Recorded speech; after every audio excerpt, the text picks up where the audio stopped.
Hi, I made an arena for Vintage Beef's Hermitcraft trading card game. If you don't know what that is, check out the video linked in the top right or in the description. This video has 3 parts. First, a short showcase of the arena and its features. Then I'll talk a little bit about the trade-offs that I made and some benefits of my arena as opposed to the one on the Hermitcraft right now. And some caveats with my version. And finally I will explain a bit more in detail how the Redstone works inside. If you want to take a look at the arena yourself, I have provided a world download in the description, so you can check it out yourself in Minecraft.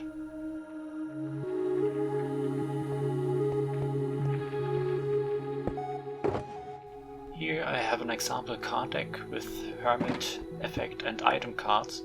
I will now put this into the system. Loading it takes about 25 seconds while the cards are being read and shuffled.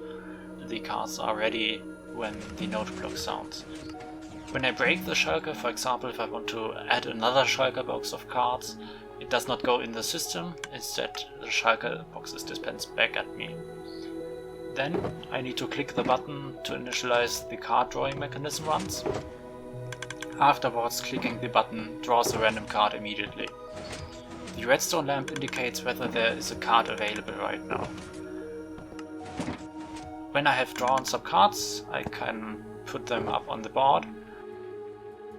And I can also simply change the currently active hermit by clicking on these buttons right here.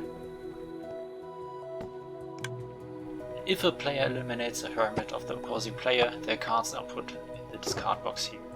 Then we can click this button, which adds 1 to the player's score.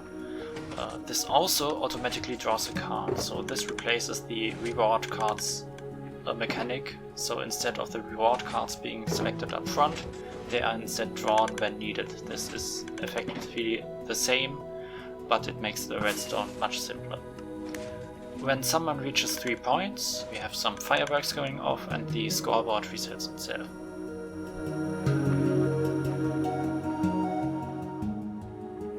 The arena is made up of 3 separate parts, which are largely independent of each other. For one we have the board with the active hermit selection, then we have the 2 scoreboards on either side, and finally we have the heart of the arena, the card randomizer.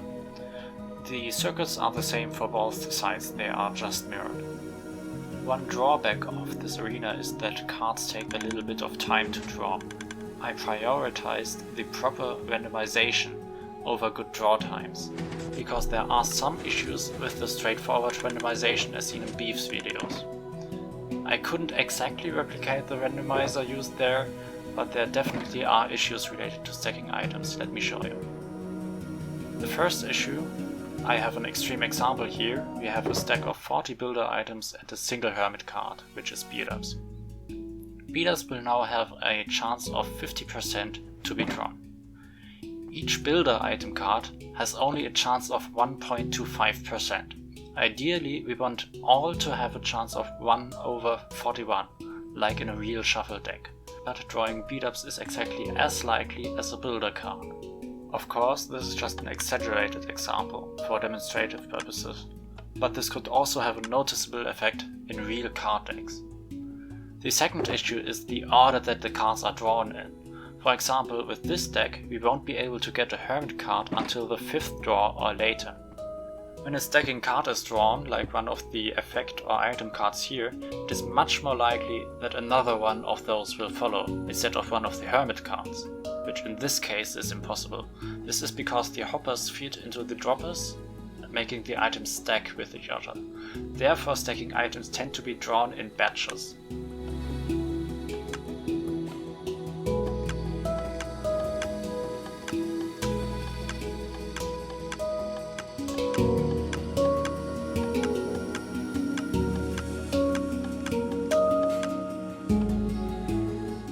The third issue is that not all of the droppers are filled because some items stack, and this means that there's less randomization, and also this might lead to people being able to influence which cards they get first when building their deck.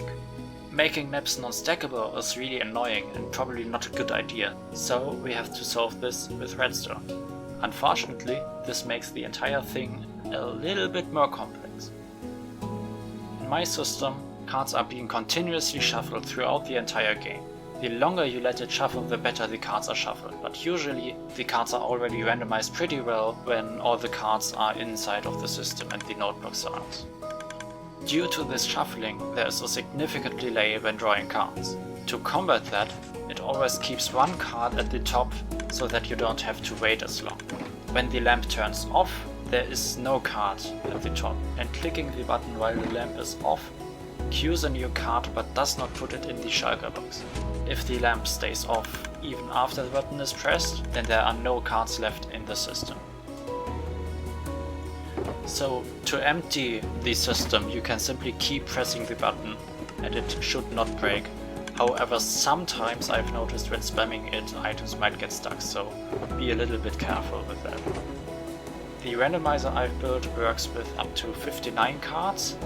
I'd recommend up to 54 for best results, because the more cards there are, the worse the randomization gets. As a side note, these sideboards don't reset each other, they only reset themselves, so after a game, if the losing player has some points, you need to reset them manually, but that should be only 1 or 2 button presses.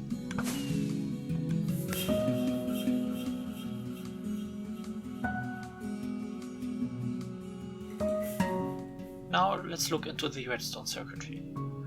Let's start with the more straightforward one first, the active hermit indicator. We need to get the signal from each block, and the space is very tight, so we have to use offset redstone lines here. 3 lines of redstone go from one side and the other 2 lines go from the other side. This is the purple wool area where these redstone lines intermingle. Same thing with the lamps, the signal lines are offset, 3 lines from one side and the other 2 from the other side. To remember the state of the lamps, we use these droppers with shovels. When we change the hermit, we need to push all the shovels back, and this is done by the green line. The green glass is a large OR gate, so any button will produce a signal here. This signal resets all of the shovels. The pink line, meanwhile, has a longer delay, so it will be executed after all the shovels have been reset, and only the line for the specific button goes to a specific dropper. This pushes the shovel so that a comparator can read it. Now to the real heart of the contraption, the randomizer. So to avoid stacking issues, we put each card in a shulker box by itself. Luckily, shulker boxes are farmable now, so this is feasible in survival as well. In this example, we put a single piece of orange wool into a shulker box, and this is the yellow wool area in the contraption. The lime wool area, we expand this to a redstone clock, so as long as we have cards, we put them in boxes. Then we add the light blue wool section, and this is the actual randomizer. Here the card boxes come in and get sent through the hoppers. We have 5 redstone clocks here, where we simply put the box into the next hopper or dropper. This chooses a random slot, and as such we have 5 places where randomization happens. The last clock is special, however. It only activates if the dropper is full. This ensures that no boxes can get stuck in the system. Next, I added the system for unpacking the boxes. For this we take one box from the dropper and then place it, take the item out of it and then break it again. Then we only need to send the resulting card upwards.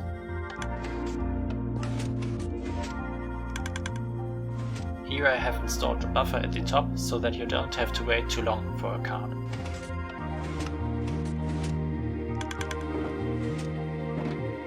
There's also a lock here. If we have any cards in the buffer, we don't request new ones from the randomizer down below. The next step is recycling all the shulker boxes that we used. This makes the system 100% self-resetting, so there's nothing that needs to be done to the system after a game ends, except for emptying all the cards. And finally we have the input protection. Here we detect any non-stackable item, and if we detect one, we don't let it through and instead throw it back out to the player.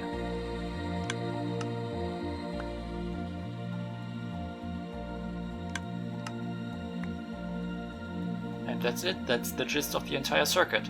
Now we just need to combine all of the modules together and build a nice shell around it. The only connection between these modules is the cyan line. This line is used to automatically draw a card if an opposing hermit is eliminated.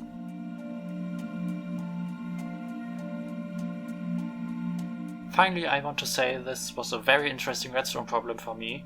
If you split a large problem up into smaller pieces, it becomes really quite simple, and this project has taught me a lot.